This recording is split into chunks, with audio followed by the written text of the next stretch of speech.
जय माता दी मित्रों, बड़ों को प्रणाम और छोटों को प्यार। आज हम अजा एकादशी की कथा का श्रवण करेंगे। मन को शांत और कथा को धैर्य से सुने। कथा को पूरा सुनने से उसका पूर्ण फल मिलता है। चलिए शुरू करते हैं।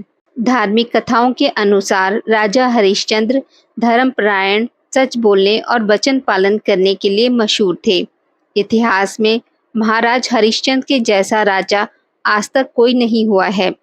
पोष माह में शुक्ल पक्ष की पूर्णिमा के दिन राजा हरिश्चंद्र का जन्म हुआ था।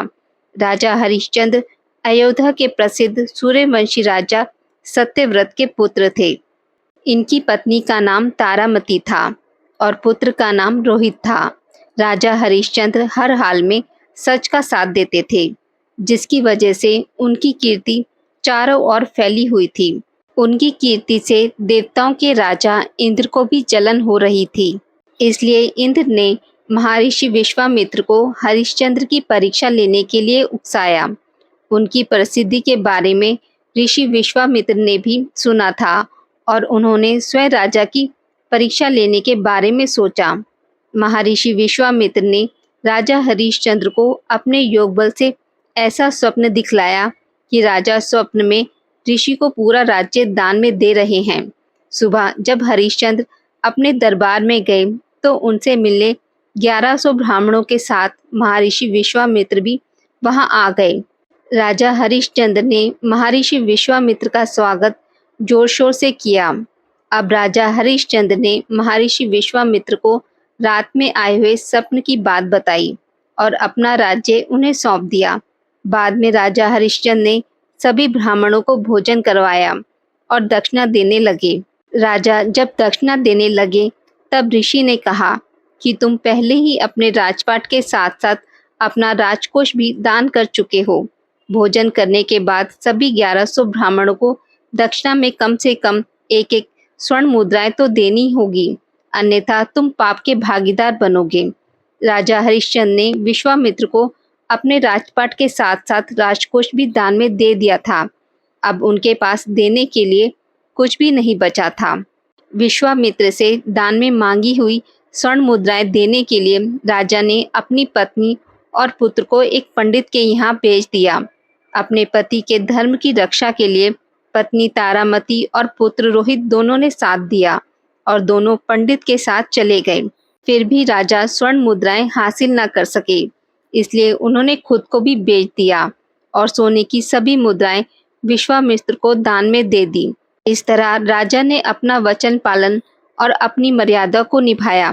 राजा हरिश्चंद्र ने खुद को एक शमशान के चंडाल के वहां बेचा था, जो शवदाह के लिए मृतक के परिजनों से कर लेकर उन्हें अंतिम संस्कार करने देता था।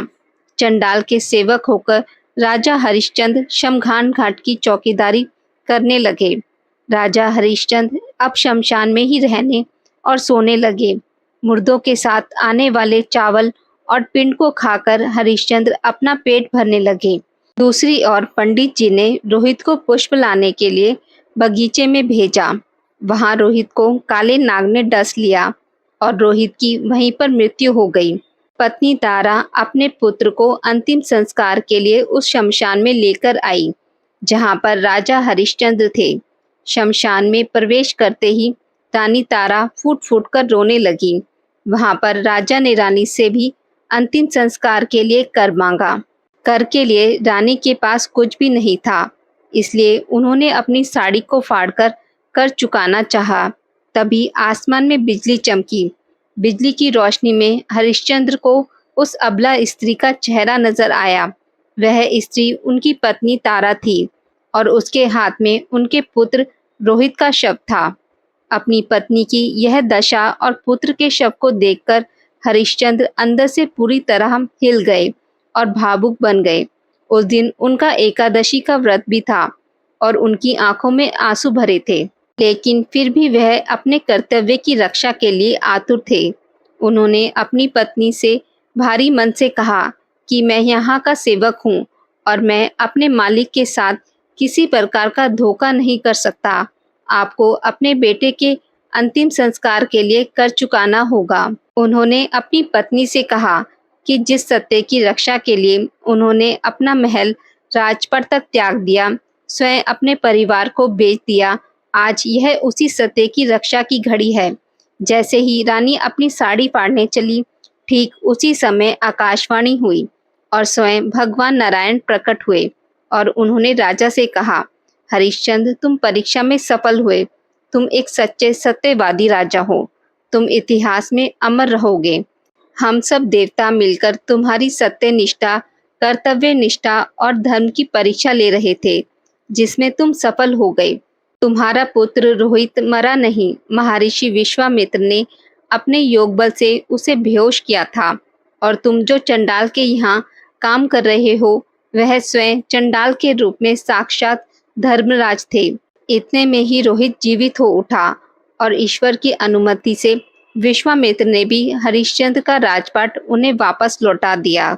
महर्षि विश्वामित्र ने महाराज हरिश्चंद्र को आशीर्वाद दिया और शमशान में ही देवताओं ने राजा हरिश्चंद्र और रानी तारामती पर पुष्प वर्षा की।